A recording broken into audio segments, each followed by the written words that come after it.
El dolor y la muerte son parte de la vida de todo ser humano. Nacemos causando dolor y morimos causando dolor. Existen el dolor físico y el dolor moral. Absolutamente nadie es ajeno al dolor. Asimismo, sabemos que la muerte es el destino inevitable de todo ser humano, una etapa en la vida de todos los seres vivos, aunque incierta en cuanto a cómo y cuándo sucederá, ¿o no? Cada año, más de 30.000 personas en el mundo llegan a tomar legítimamente la decisión, que para muchos sigue siendo aleatoria, la de cuándo y cómo dejarán este mundo. Para algunos es el acto máximo de compasión y libertad individual. Para otros es una señal de alarma para la sociedad. Una sociedad que prefiere soluciones rápidas a una situación compleja y muchas veces transitoria. Hoy vamos a explorar la delgada línea entre la dignidad humana, el dolor incurable y el debate ético que se genera alrededor de la eutanasia. En MCL Miscelánea hablaremos de este fenómeno. Empecemos por los hechos. Hasta hace unos años esto era ilegal en casi todo el mundo. Hoy más de 200.000 personas viven en lugares donde alguna forma de eutanasia es legal. Solo en Canadá en el 2024, más de 16.000 personas accedieron a la asistencia médica para morir. En Países Bajos representa casi el 6% de todas las muertes anuales. La tendencia es clara: una vez que se legaliza, los casos aumentan año tras año. Sin embargo, es importante especificar que la inmensa mayoría de estos casos son personas mayores de 65 años, con enfermedades físicas terminales como el cáncer avanzado o enfermedades degenerativas. Personas cuyo cuerpo se ha convertido en una prisión de dolor físico intratable. Pero, ¿qué pasa cuando el dolor no se ve en una radiografía? La vida es un regalo y la mayoría parece estar de acuerdo. Una mayoría que lleva vidas distintas, con circunstancias diversas, que sin embargo sienten el agradecimiento de estar vivos y de poder disfrutar de lo que tienen. Así no sea mucho, y así sea muy diferente de lo de los demás.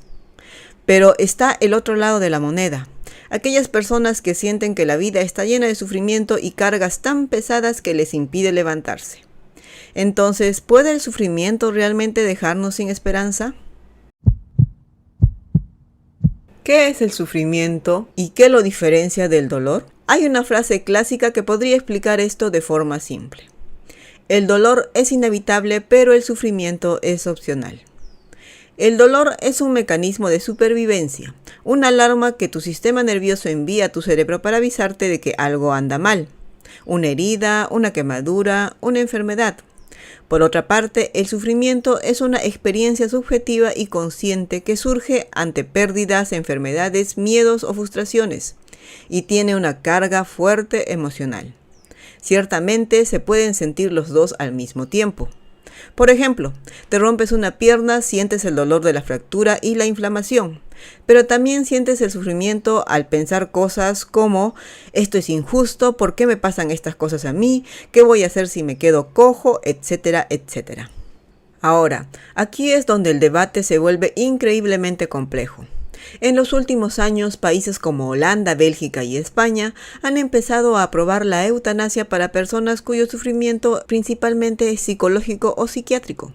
Depresiones crónicas, traumas severos, trastornos de personalidad, etc. Esto nos plantea preguntas difíciles. ¿Es el sufrimiento emocional profundo un argumento válido para dejar este mundo? ¿Deberíamos tener el derecho de decidir cómo y cuándo morir en esas circunstancias? ¿Es realmente dignidad humana o es egoísmo? Quienes lo defienden argumentan que el dolor mental puede ser igual o más insoportable que el físico, y que negarles esta salida a pacientes psiquiátricos crónicos es una forma de discriminación. Argumentan que nadie debería ser obligado a vivir una vida que considera una tortura diaria. Por otro lado, los críticos levantan una bandera roja gigante. Advierten que la naturaleza misma de las enfermedades mentales altera la percepción de la realidad y la esperanza. El argumento aquí es duro pero necesario. ¿Estamos ofreciendo la muerte como un parche a los fracasos del sistema de salud mental? Cuando alguien sufre emocionalmente, ¿necesita que le facilitemos el final o necesita que le demos mejores motivos y herramientas para quedarse? Pero acá hay algo que debemos entender. Nadie puede ayudar a quien no quiere ser ayudado. Puede haber cientos de herramientas, leyes y mil cosas más que crean que la sociedad y los sistemas de salud deberían implementar para ayudar a estas personas ansiosas de ya no seguir viviendo. Pero si ellas no desean salir adelante, no habrá mejora alguna. No me malinterpreten, yo no creo que la eutanasia sea la respuesta. Es como tirar la toalla. El sufrimiento y el dolor siempre estarán presentes en la vida. No hay una cosa que se pueda hacer para evitar todo sufrimiento y todo dolor. Pero definitivamente puedes aprender a lidiar con ellos. Lo cierto es que tanto la dignidad como la felicidad y el sufrimiento son subjetivos. Es uno quien define qué le causará sufrimiento, qué lo hace a uno digno y qué lo hace feliz. Lo que a mí me desmorona no será lo mismo que a mi vecino o a mi padre o a mi amigo. Lo mismo pasa con la felicidad. Soy feliz con vivir en el campo o con una carrera exitosa o con hijos o sin ellos. La felicidad también está ligada a un propósito al igual que el sufrimiento. Uno puede sacrificarse por un ser amado. Las famosas madres luchonas, por ejemplo. Mujeres dispuestas a trabajar sin descanso con el propósito de que su hijo tenga mejores oportunidades que las que tuvo ella. Podrá ser extenuante, sacrificado y sufrido, pero la paz que le genera el propósito de ese sacrificio hace que valga la pena. Para el caso de la dignidad, por otro lado, existe un nivel objetivo ante la ley, pero también está la dignidad subjetiva. Se refiere a cómo cada individuo experimenta, percibe y evalúa su propia condición basándose en sus valores y creencias. Para alguien que valora por encima de todo su independencia, verse postrado en una cama podría causarle un tremendo sufrimiento. Desde esta perspectiva, morir con dignidad podría significar tener el derecho a irse cuando la vida deja de tener un propósito de mucho valor para uno. Sin embargo, tener un propósito es como decidir que tu vida es una especie de herramienta útil para algo más grande que tu propio ego. Sea lo que sea que tú elijas que sea ese algo. No tiene que ser grandioso como salvar al mundo y definitivamente no es permanente. Algo que muchos no se dan cuenta. Lo que te daba sentido a los 10 años no es lo mismo que a los 15 o 40. Asimismo, este también puede cambiar según las circunstancias. Si de un momento a otro te viste postrado en una cama perdiendo algo que valoras mucho como la independencia, nadie dice que no podrás salir de ahí y volver a ser independiente. Lo hemos visto muchas veces. Claro, no será fácil, pero ya sabemos que no es imposible. Hay ejemplos de estas situaciones llenando las redes. Se puede ver influencers con situaciones sumamente difíciles que logran salir adelante en un mundo que puede ser bastante injusto para muchos de estos casos. Ejemplos como el de Viktor Frankl, un psiquiatra austriaco que fue enviado a varios campos de concentración, donde fue despojado de todo lo importante en su vida. Frank decidió que los guardias podían quitarle todo, excepto su última libertad humana, la actitud con la que enfrentaría su sufrimiento. Encontró propósito en dos cosas, la esperanza de volver a ver a su esposa y el deseo de reescribir el manuscrito de un libro que le habían confiscado. Esa narrativa interna le dio el propósito para seguir adelante a pesar de todo. De esa experiencia nació su obra, un libro titulado El hombre en busca de sentido. Otro ejemplo más actual es el de Hank Green, uno de los pioneros del contenido educativo en Internet y creador de canales inmensamente populares. En mayo del 2023 anunció que había sido diagnosticado de un tipo de cáncer, pero eso no lo detuvo y aplicó su propia filosofía analítica a su enfermedad. Mientras recibía tratamiento, continuó grabando videos desglosando la ciencia detrás de su propio cáncer y la ética del sistema médico, encontrando así un propósito para su situación en ese momento, transformando el caos de su enfermedad en información útil para otros. Y así podemos enlistar a muchas personas con enfermedades degenerativas que les imposibilitan físicamente de alguna forma, o que nacen con situaciones extremas, o que viven experiencias traumáticas que logran seguir y es más, deciden que van a seguir, porque ven un propósito en sus vidas, toman las riendas de la situación y deciden qué significado le van a dar a su sufrimiento. A esto se le conoce como resiliencia. Término tomado de la física e ingeniería, que es la capacidad de un material para ser sometido a una presión extrema, deformarse y una vez que la presión desaparece, recuperar su forma original sin romperse. Pero para nosotros es la capacidad de adaptación frente a la adversidad, el trauma y la tragedia. Sin embargo, no significa que volveremos a ser los mismos una vez nos sobrepongamos, como en el caso del material. Tampoco significa aguantar todo, no se confundan. La resiliencia es la aceptación de lo que pasó, poder cambiar la perspectiva cuando un plan se trunca por cualquier situación y hacer que el sufrimiento haya valido de algo.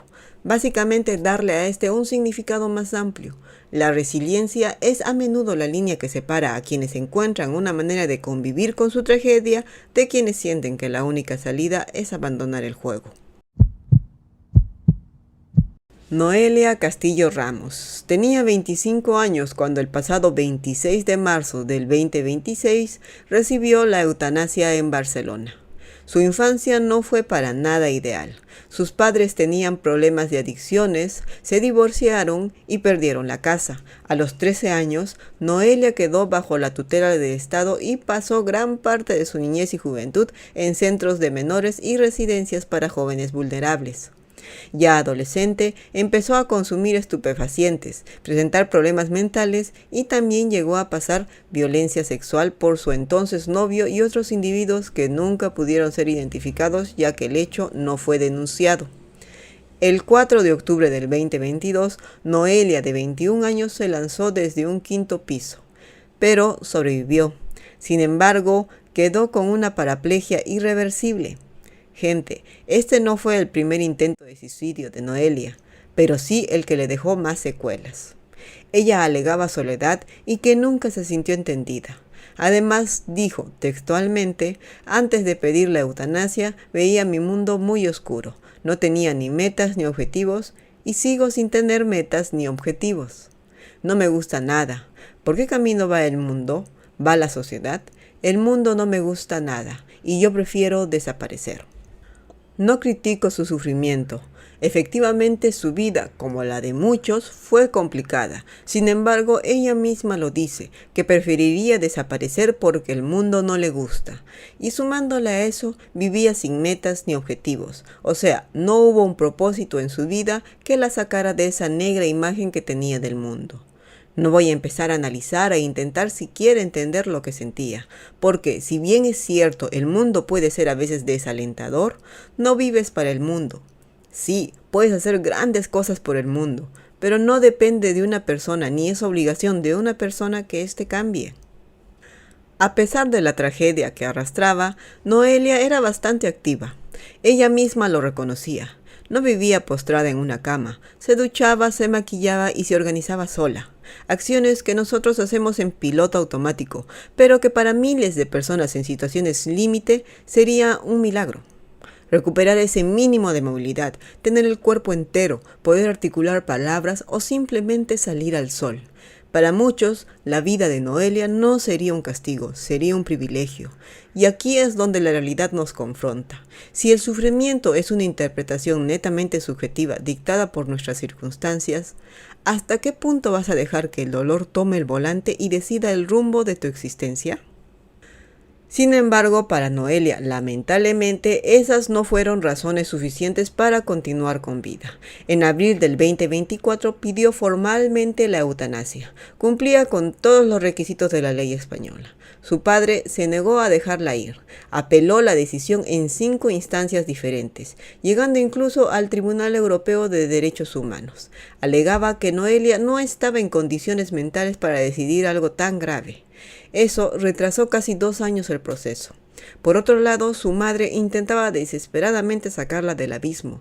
No lograba entender de dónde venía tanto sufrimiento, pero al ver que la decisión de Noelia era inquebrantable, tanto ella como su abuela decidieron hacer lo más difícil que puede cualquier familia: aceptar su deseo y acompañarla hasta su último suspiro. Esto nos deja una reflexión durísima. Noelia no representaba el caso de alguien completamente abandonado por el mundo. Tuvo una red de apoyo, tenía personas luchando por su vida. Muchas veces cuando alguien se siente absolutamente solo, el simple hecho de tener a alguien a quien le importes, incluso puede ser refugiándose en el amor de una mascota, este único refugio se convierte en el salvavidas necesario para no hundirse. Para Noelia, las herramientas y la esperanza estaban ahí. Revertir su situación habría tomado muchísimo tiempo y esfuerzo, pero la posibilidad existía y la esperanza también. La carga emocional del sufrimiento es pesada y siempre oscurece el panorama. Eso es un hecho, pero institucionalizar la muerte no debería ser una opción. Caminamos sobre una línea muy fina donde como sociedad podríamos perder nuestra habilidad de hacer frente a la adversidad solo porque tenemos la opción de simplemente dejar de luchar. Debemos asegurarnos de que la opción de morir con dignidad nunca reemplace el deseo de vivir. La eutanasia jamás debería convertirse en una alternativa a la falta de amor, de atención médica o de recursos. Por eso, la verdadera resiliencia no puede depender enteramente de los demás. Hay una frase en la Biblia que dice, maldito el hombre que confía en el hombre. Sí, suena durísimo, pero esconde una gran verdad. Incluso nuestro núcleo más cercano podría fallarnos, abandonarnos o lastimarnos. Eso no significa vivir paranoico sospechando de todos.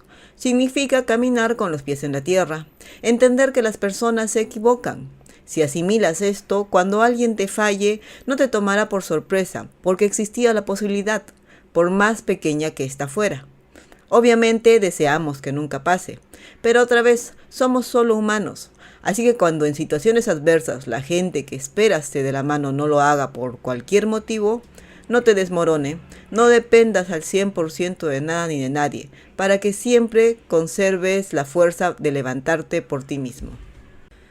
Y gente, aunque parezca increíble, a veces es la amabilidad de un completo extraño la que te da el impulso que necesitas en el momento preciso. A veces que alguien simplemente te escuche llorar o te diga que todo estará bien hace toda la diferencia. A lo que voy es que si no debes confiar a ciegas no es porque todos sean malos, es porque nuestra naturaleza es falible. Pero esa misma naturaleza tiene otra cara, el instinto genuino de ayudar en momentos de necesidad. Es importante que aceptemos esas dos caras de la misma moneda, que es nuestra humanidad. Al final del día, los seres humanos estamos diseñados para más. Tenemos la capacidad extraordinaria de tomar el sufrimiento crudo y transformarlo en madurez, en fuerza y en propósito. Al menos esa es mi perspectiva en todo este dilema. Pero ahora les toca a ustedes. ¿Qué piensan de todo esto? ¿Están de acuerdo conmigo o ven las cosas diferente? Déjenme sus comentarios y prometo leerlos. Si este video te hizo pensar o te pareció interesante, apóyame con un like y suscribiéndote al canal. Me ayudas muchísimo a seguir creando este tipo de contenido. Nos vemos en el próximo video. Chao, chao.